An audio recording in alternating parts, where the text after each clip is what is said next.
Guys, this is the easiest and most delicious garlic bread recipe I've ever made. You have to try it. This recipe is super easy, and you're going to start off with a few cloves of garlic. Who would have thought? We're going to cut the tops off the garlic because we're roasting it today. That's the secret to a really good garlic bread, is roasting the garlic beforehand. Add a little bit of extra virgin olive oil as well as salt and pepper to your garlic. Then we're going to wrap them up in some foil. Now make sure you wrap these tight. You don't want any of that steam escaping. You want these things to almost steam or braise. It's very similar to garlic confit, except it's a little bit more roasted, has more of a roasted nutty flavor. So once you've wrapped these up, you can place them either in a conventional oven or in a toaster oven like I did. Just make sure the temperature is set to 325 degrees Fahrenheit. You're going to want to cook them for about an hour. So if you guys want to save on electricity/gas, use a toaster oven. It works great. While those are cooking, we're going to finely mince up a shallot. This goes really nice with the nuttiness of the garlic.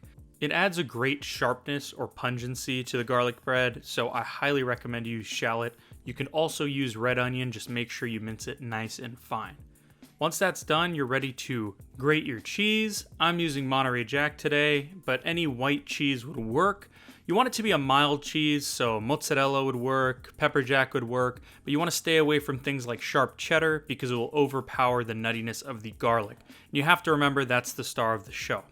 Once you're done grating your cheese, you're ready to move on to your loaf of bread. Make sure you choose a high quality loaf. It's also important that it is soft in the interior, not crusty. I got this from my local bakery and it works perfect. Now we're ready to pull our garlic out of the toaster oven and squeeze it out of its husk. Now disclaimer, make sure you're careful here and let the garlic cool. I did burn myself in the process, so I don't want that to happen to you guys. We are then going to add our garlic to our shallots and give it a quick mash.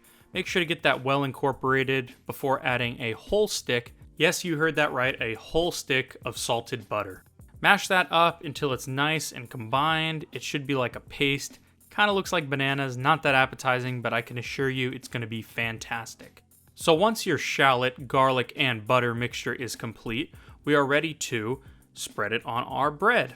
So lay that down and we're going to drop little dollops all over the bread, and then we're going to spread it out with a butter knife. You can also use a spatula for this step. It would probably work better, but I did not have one on hand. When you're spreading the butter mixture, it is very important to remember to get every edge of the bread because you want that garlic and shallot to be evenly distributed. You also want something for the cheese to stick to, so make sure it coats every edge. Once you're done spreading all of that, you are ready to add on your cheese. And again, like I just said with the butter, make sure the cheese also covers all the edges. Do not leave one spot bare. It should be evenly distributed. Nobody wants to bite into a piece of bread. So once that's done, you're going to preheat an oven to 300 degrees Fahrenheit, and we're going to bake it for 20 minutes.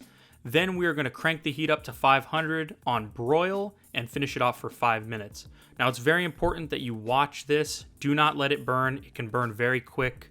And while that's cooking, we are going to chop up some chives for garnish. This adds a little bit of sharpness to the dish as well as a little bit of color. Drop your chives on your garlic bread as soon as it comes out of the oven. Just look at the color on these things. It came out fantastic.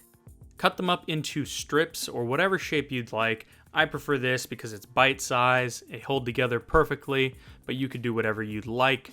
I will tell you, this is the best garlic bread recipe I've ever made. It came out fantastic. You guys have to try this out and you're going to impress all of your friends. Just look how steamy and delicious this looks, not to mention how easy it is too. You guys will not regret making this recipe. Let's try it out.